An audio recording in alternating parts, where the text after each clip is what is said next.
Hello, I'm Michael Liebreich and this is Cleaning Up. I'm here in Sierra Leone on my way to the second biggest city, which is called Bo. Sierra Leone is one of the poorest countries in the world and has one of the worst infant mortality rates. In 2013, an extraordinary doctor called Dr. Niall Conroy set up a neonatal intensive care unit at the Bo Government Hospital, and then set about training the staff to give the best possible care to these desperately vulnerable babies. But there was one problem he couldn't solve, and that was electricity. Babies need warmth, and that means electrically powered incubators. And they need oxygen, and that means oxygen separators. And the nurses need light in order to work. The difference between life and death could be a reliable power supply. But there are power cuts almost daily, and they can be a few minutes, they can be hours, or they can last days. I heard about this problem in 2017, and I put together a group of friends and supporters. We created something we called Project Bo and committed to Niall that we would do everything we could to help. Since then, the neonatal intensive care unit has had a solar system and batteries, and we know that lives have been saved. 8 years later, however, I've still never visited Project Bo. I'm on my way there today. We're going to see how the system is performing and if there's anything else that we can do to improve it.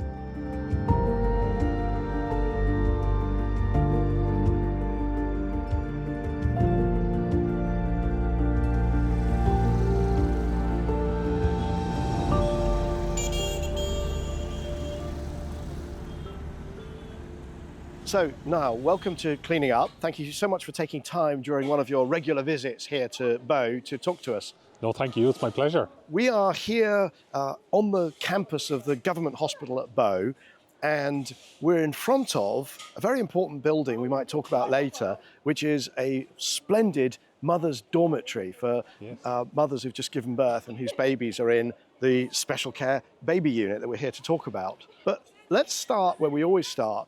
Can you just say who you are, what you do in your sort of usual life when you're not visiting Bo? Normally in my day-to-day, my day job, I don't work with newborns particularly, so I'm a consultant in public health and health protection medicine back in Ireland. So really what I do for a living is that I manage and try to prevent outbreaks of infectious diseases in Ireland. But now, young Niall, at some point, decided to come to Bo. Yes.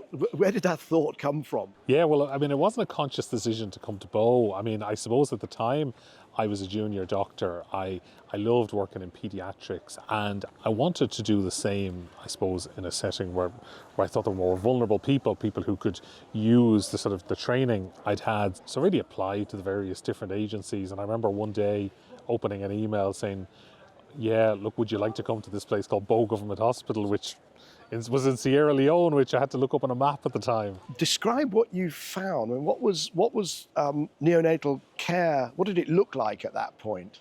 Yeah, I mean, even talking about neonatal care in that context back then is inaccurate because it didn't exist. What you would have is you had this labour ward completely on the other side of the hospital campus, and if you wanted to bring a child who was born very sick, you had to get them across the hospital campus for starters, which in the rainy season, absolute typhoon conditions. Because of course here today is the dry season, it looks Beautiful. Fantastic. Who wouldn't want a little walk outside? Absolutely. But this could be torrential rain and of course mud everywhere and goodness knows what. Oh, I have carried countless numbers of tiny babies wrapped up with wind, rain, lightning, you know, absolutely catastrophic conditions over to the other side of the hospital. And you're bringing them to a ward that's full of infectious diseases. It's full of kids with diarrhea, pneumonia, hacking coughs, runny nose.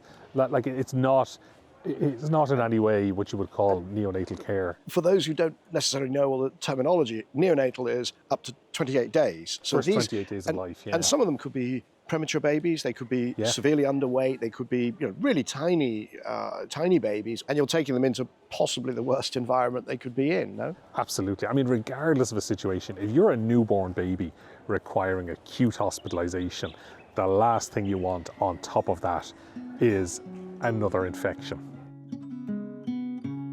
When Dr. Conroy arrived in Sierra Leone in 2013, the infant mortality rate was a shocking 50 deaths per 1,000 births, and there was little access to neonatal care across the country.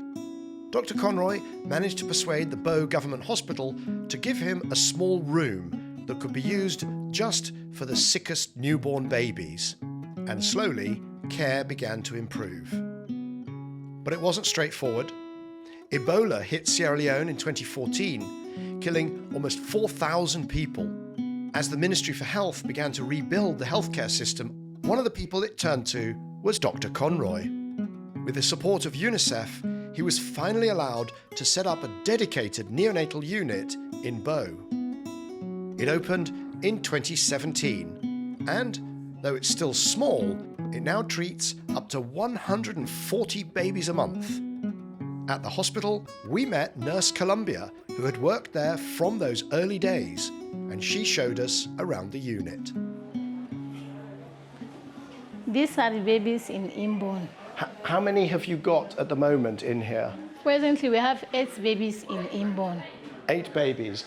And some of them are getting warmth, is that right? And some of them getting oxygen? Yes, presently, as you can see, most of the critical babies have improved. Whenever they have improved, we put them on the cots. So when you see them on the cot, you know presently that they are on feeding. Yes. Okay. Yes, and when you see them on the couch, because when babies are on the couch, they need attention. So like when you see them on the couch, you notice that they need attention. Presently, this baby was, as you can see, the baby is still on oxygen. When the baby is on oxygen, we put them in the couch because when they're on the couch, they need close monitoring. So this baby is on oxygen right now. Yes. That's the oxygen, This is the oxygen concentrator there, yes. yeah.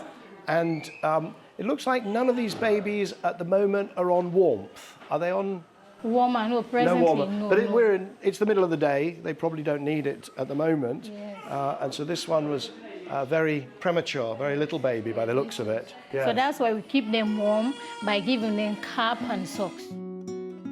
Once the unit was established, Dr. Conroy began to train a team of nurses. From UNICEF, they received oxygen units and baby warmers to help nurse the babies back to health. Things were improving.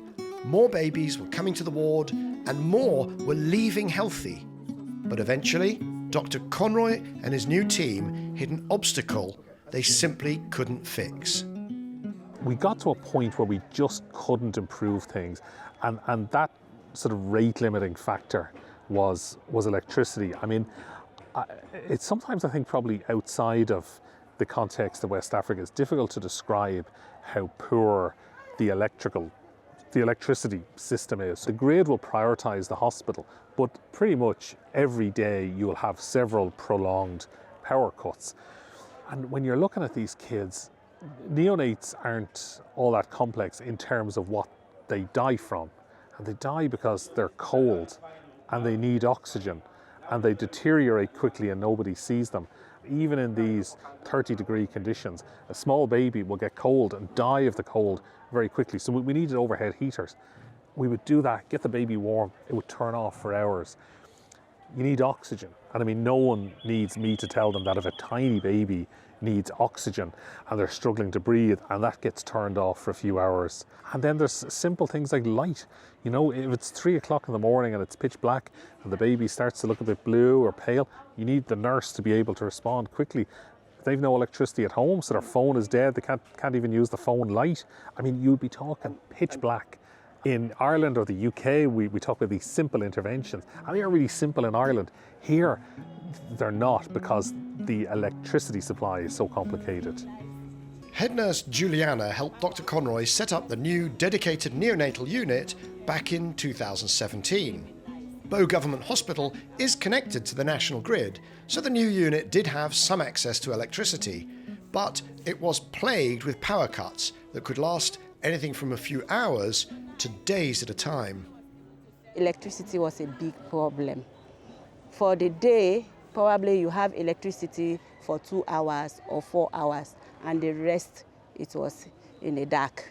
And you know, to care for the babies, you need power to on oxygen, warmers, incubators, and you name them. Even to charge the monitors, they need power.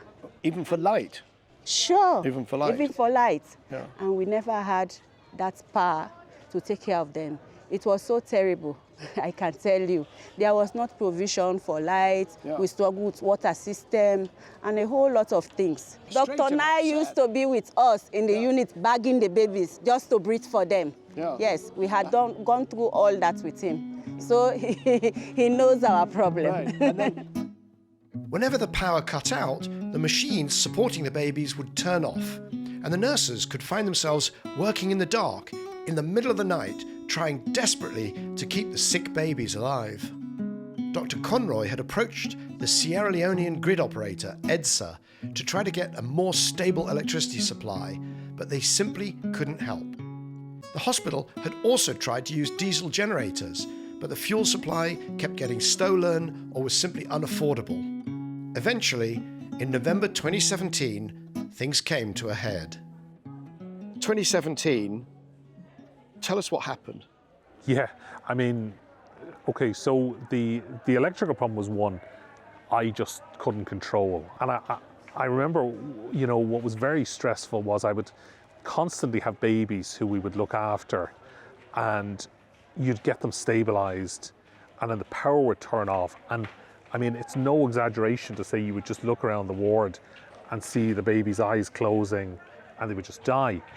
And I remember one day going back to the guest house that I was staying in, and I had spent the entire day looking after these 3 pretty sick babies, and we'd got them stabilized to the extent that the way they were now, with their antibiotics, their fluids, their oxygen, the heat, with all that going, there would be no good reason for them to die. And so I remember getting home late that night and just thinking, well, I'll get a few hours sleep and then go back in the morning and just, you know, see how they're getting on. So got 4 or 5 hours sleep, got up early the next morning and went in. And I always remember walking into that ward and just seeing this empty couch and life sort of going on as normal, and saying to nurses what happened. They said, oh, the power turned off overnight, so the babies all died. And this had happened a lot, but I remember on this occasion, it's just, I think the cumulative effect, and you know, I was out here on my own, family are all back in Ireland. I remember just going back to the guest house and rage tweeting, I think, you know, and putting a photograph of, you know, of this sort of empty couch up and saying, look, this just has to change. I was in a taxi on my way to a climate dinner when Dr. Conroy's plea popped up on my Twitter timeline. It hit me like a punch in the guts. I made contact with Dr. Conroy and committed that as long as he could sort out the logistics in Sierra Leone, I would raise the money and build a solar and battery system. My next call was to Richenda van Leeuwen, a friend from Sustainable Energy for All, who created and ran a network of organisations building clean energy solutions across the global south. Richenda came on board, and together we crowdfunded over £100,000 from the clean energy and climate community. That first system went live in 2018, and it was certainly a huge improvement. For some reason, however, its lead gel batteries quickly degraded, and between a lack of maintenance, COVID-19 and some opportunistic thieves, the system stopped working completely. We were back to square one. The turning point came when I was put in contact with the Ep204 Foundation, who manage solar projects in a number of sub-Saharan countries. They rebuilt the system, replaced the batteries, rewired it, added more panels, and set up remote monitoring. The system now has 92 panels, connected to 5 lithium-ion battery banks, which can store up to 77 kilowatt-hours of electricity.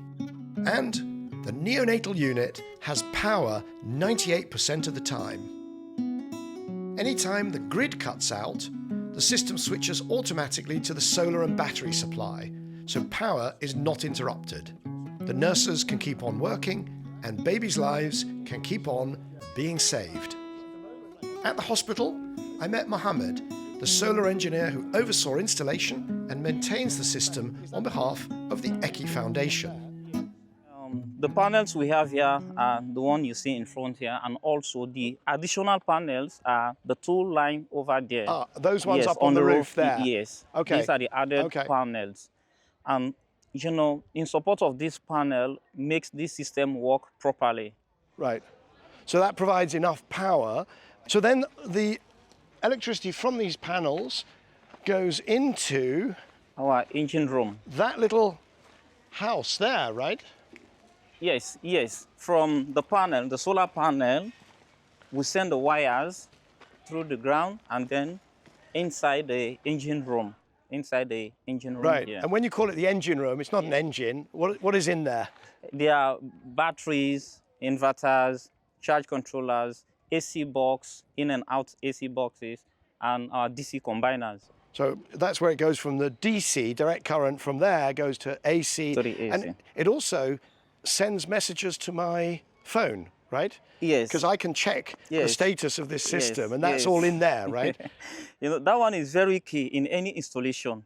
To know that this installation is working properly, the most important thing is to put it online, because not every time you will be in that particular site. You have to do other job for other people. But if you have the connection with your phone, time to time you check through your phone, you're able to know what is happening in the site. In a situation that a solar panel have problem or a break, you can able to see everything in your phone. So that will tell you that, oh, I need to go in this site, something happened. You call that the engine room, I call it the battery room. Yes, sir. Should we go and have a look inside? Yes. So, what have we got here? This is our battery room, and we have 5 battery of 15.4 kilowatts. So this battery can serve the hospital for long when they use all the appliances without problem, as far as they're able to reach the state of charge of 100%. So if it starts from 100, it's got, then I'm calculating 75 kilowatt hours? Yes. So it's kind of like one big electric car. Not the biggest, but pretty big. And it can get through a whole day, or more than a day, or less than a day, if it starts from 100. If it reaches to 100, it will serve the whole day and the whole night. The whole day and the whole night? Yes. Okay. Supposing the grid goes down and you run the ward for a day and a night and it gets really close to empty, and then the sun comes up and it starts charging them, have we got enough solar to get back to 100% in one day? It depends the weather. Sometimes it's possible, sometimes it's not, depending the kind of weather for the day. You know, there are times we have cloudy days, so if the system runs down, it's difficult to reach to 100% because they are using it. But if they are not using it, it will fully charge to 100%. Right, so if the grid comes back, then we're fine. But if it doesn't, then we may not have enough solar. Absolutely. If we fortunate to have more battery and panel, we stand in advantage. It is good to have more storage in a situation like today. When we came here, we made the battery fully charged. Imagine we have more storage. We can make use of this energy that we are losing. So right now it's sunny and we're wasting electricity. We are wasting a lot. We are wasting a lot. This small cluster of panels, paired with batteries, is now powering the machines that are saving babies' lives. To me, this is the obvious solution to the electricity supply problem in hospitals in countries like Sierra Leone. A system like this does have a relatively high upfront installation cost, but once installed, the electricity is extremely reliable, and there's no more call on the hospital's budget. Even so, I do still get asked, why not just use a diesel generator? And that's a question that I wanted to ask head nurse Juliana. Some people say to me, Michael, you're wasting your time with the solar, just give them generators and, you know, the diesel will be cheaper. What's it like when you have to use a generator? Oh, I could tell you it was a difficult period because even if we have generator, to fuel the generator is a big challenge because the hospital will not have that amount of money to fuel it 24 hours around the clock. There was this time that there was no fuel for the generator, and there were a lot of babies in the unit. And then all the nurses were just bagging the babies to survive, to breathe. Bagging. You mean giving yeah. them, helping giving them? them, yes, helping them to breathe. Yeah. And so the families that were outside were asking, what can we do? Oh, our babies are dying. What can we do? So the nurses have to say, we need to put on the generator, and there is no fuel in the generator to give power. Because when we have power, then we can light on the oxygen to help the babies to breathe. So the families themselves put monies together. They ran to town. They bought the fuel. They put it in the generator and they light up the unit. And then they gave. But at that same time, we lost 2 babies that very night. That was so terrible for us. So if anybody says to me, the answer is just a diesel generator and the problem goes away, I'm going to tell them to come and talk to you. Nobody, we are not crying for generator because we can't support the fuel. You need a proper system that works. Of course, that's just the solar system. That's just the solar system, because I have nothing to give to the solar to give me light. Right. The sunrise will give power to us. I'll be honest, our solar system is not yet perfect. There are still a couple of power cuts each month during particularly long grid outages, which we need to fix. We also discovered that a second system has been installed, apparently by UNICEF, just outside the neonatal unit. People at the hospital think it's feeding into our system, but upon closer inspection, we could see that it wasn't actually connected, a mystery we've yet to solve. Our goal is for the neonatal ward to experience absolutely no power cuts. These babies are so vulnerable that a loss of power as short as 20 minutes could result in their death. We are down to 2 power cuts a month. I'm still not happy with it, but the devil is absolutely in the detail, how we're going to fix those particular problems that it's still got. I love that, actually, because it's very easy for me to think, you know, this is unbelievable, because my baseline, you know, was just hours and sometimes days of no electricity, to walking in now. And, you know, I've said this to you on this trip, that you can walk into that unit at any given time now, and you can see a baby, 2 babies, 3 babies maybe, who literally would not be alive were it not for the oxygen that's now reliably coming in through their nasal cannula. The tiny baby who wouldn't be alive because their mother's too sick to give them skin-to-skin care. There's no other relatives around and they're under a warmer. You know, the baby who the nurses managed to resuscitate at 3 a.m. because the lights were on and they were able to see that the baby wasn't looking very well. You know, and for me, almost looking at that, you'd almost say, job done. And I'm so glad you have that enthusiasm, because it's contagious. And now I'm starting to think, oh yeah, 2 power cuts a month, we can't have that. At the hospital, I met Lucia Suni, who had given birth to her baby Eddie just over a month before. Eddie hadn't been breathing when he was born and then got an infection. So he had spent 2 weeks on the neonatal unit. First of all, could you introduce yourself? My name is Lucia Suni. And who is this? It's Eddie. It's my son.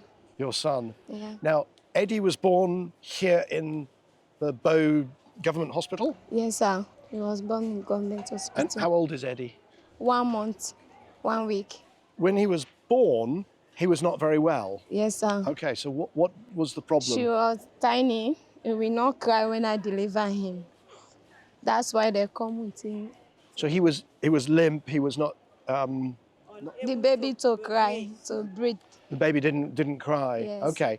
So Eddie was on the unit. Yes, sir. And did he get oxygen? Did he Oxygen. Yeah. He gets it. So he needed the little tube. Yeah. Yeah. He needed the tube and the light. Oh, so he had jaundice as well. Yes, So he was yellow and he needed the blue light for the jaundice. Yes, okay. sir. How long did he have the oxygen for? 2 weeks. 2 weeks of oxygen. Yes, Okay. yes. Okay.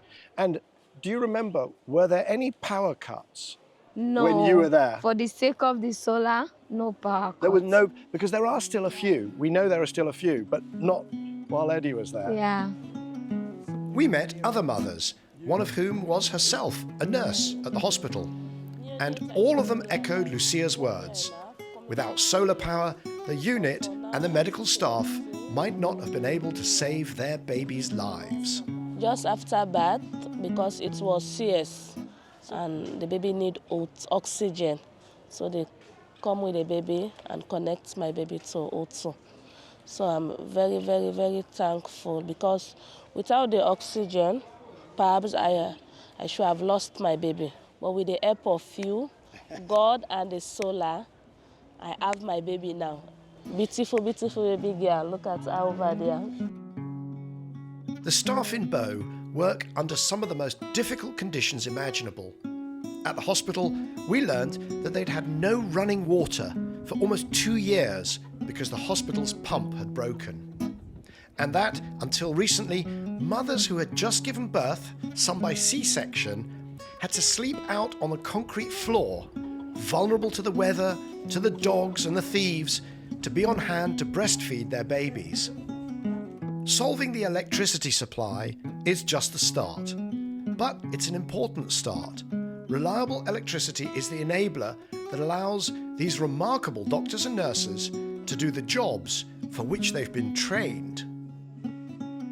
We've got to say also, that's an amazing team you've got in there. And it's not just about, put the electricity in, switch the lights and the warmers and so on, and it'll all sort itself out. You've done an incredible job on the medical side as well, getting people up to speed. It has surpassed all my wildest expectations, and they really embraced it. The nurses, while it must be so easy to become desensitized to the suffering and the death, they honestly put their heart and soul into caring for absolutely every baby. And so what you've got now on the ward is a mixture of really, really solid technical skills amongst the nurses and, real compassion amongst the nursing leadership. And I think it's really important that the electricity is letting these guys do their job. It's not a replacement, it's an enabler, it's a facilitator.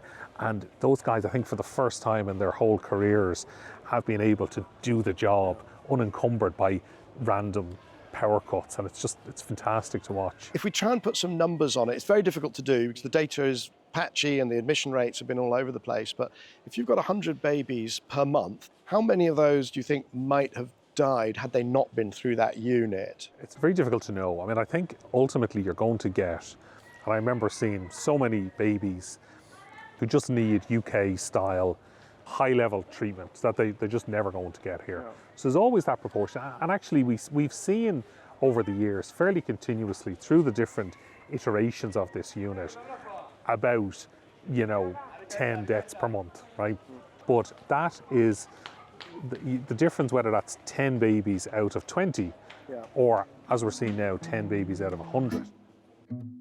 This is one of the most crucial points about this project. When Niall first arrived in Bow in 2013, he was seeing fewer than 10 babies per month. As it became clear to mothers and to the local community that the neonatal unit was saving babies' lives, demand started to soar. Today, the ward is admitting up to 140 babies every month. All the while, the quality of the care has improved and the mortality rate in the unit has fallen to around 10%. So, the unit is not just saving the lives of the babies that are admitted, it is ensuring that more and more of the sick babies born in and around Bow are brought in and given medical care.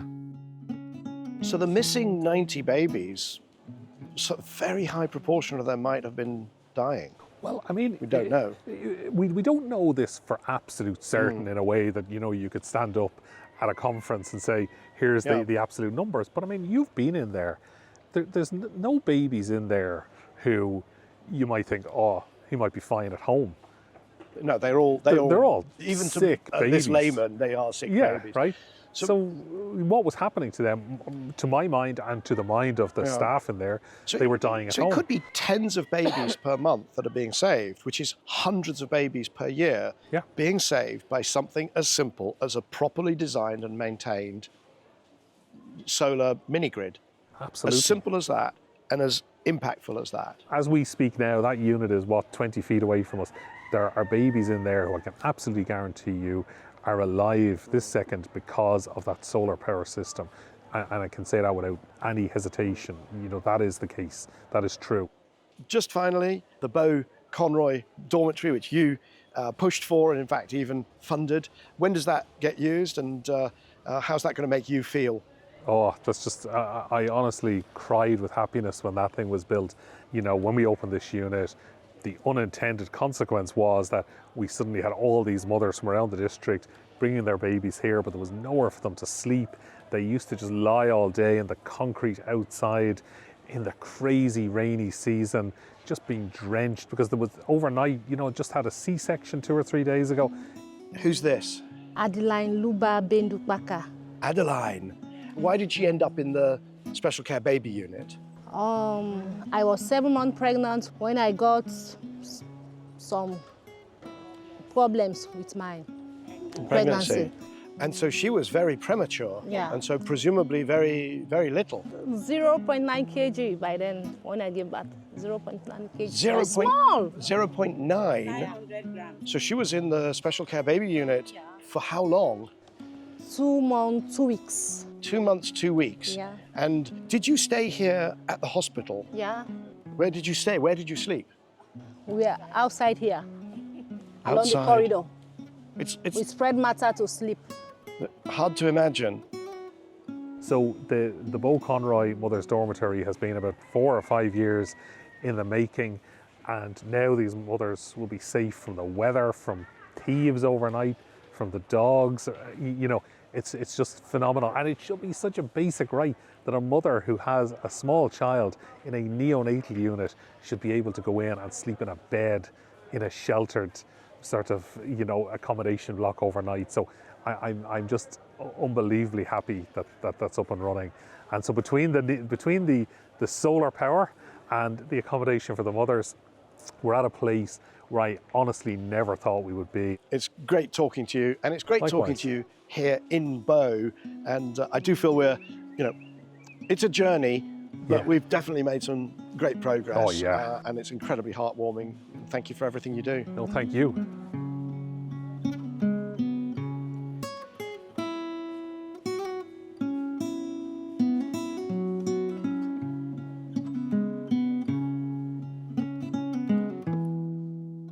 My producer, Oscar, and I filmed that report in early February. I won't lie, the trip was an emotional roller coaster for both of us. There were some incredible highs watching babies being cared for in the unit by the amazing staff, meeting some of the mothers and toddlers whose lives had been saved. And there were some awful lows, seeing the empty incubator of a baby that had not survived the night, or hearing the screams of anguish of a first-time mother told that her beautiful 3-day-old baby had just passed away. What is clear is that the unit is saving hundreds of lives per year. Whatever happens, I will continue to work with a neonatal unit in Bow. Our system still suffers from around 2 power cuts per month. I can see from the remote monitoring that we need to add more batteries. There are single points of potential failure, so I also want to see if we can split the system and create redundancy and resilience. We need to improve physical security. I worry that even an attempt at stealing some equipment could bring the system down for an extended period. And we also need to plan for increased demand. Dr. Conroy thinks the number of potential admissions might stabilise at around 200 per month compared to around 140 today. So we'll need to increase the size of the solar system by adding more panels. And we need to improve the facilities for nurses, breastfeeding mothers and babies. The unit is incredibly cramped today, and it doesn't even have running water. If you want to support Project Bow, we would love to hear from you. We've put a link in the show notes to a fundraising page. There is almost no limit to the amount Dr. Conroy and the hospital could use, but we're starting with a figure of $100,000. I'm incredibly grateful to Gina Demanik and her colleagues at Emerald Technology Ventures, who have made a number of meaningful donations from the profits of the European Venture Fair. There are lots of other organisations around the world dedicated to energy access and to electrification of medical services. We've also put links in the show notes to some of their websites. We're not endorsing them, but many are doing excellent work. I hope you've enjoyed this very special episode of Cleaning Up. Please hit like or subscribe and pass it on to your friends, family and colleagues. Do let us know what you think in the comments or on social media. As always, I want to thank the team behind Cleaning Up, in particular producer, cameraman, sound engineer and travelling buddy Oscar Boyd, and my executive assistant, operations director and trip organiser Joe Jagger. And that brings to an end season 14. Please join us after Easter on Wednesday, the 23rd of April, for the first episode of season 15 of Cleaning Up.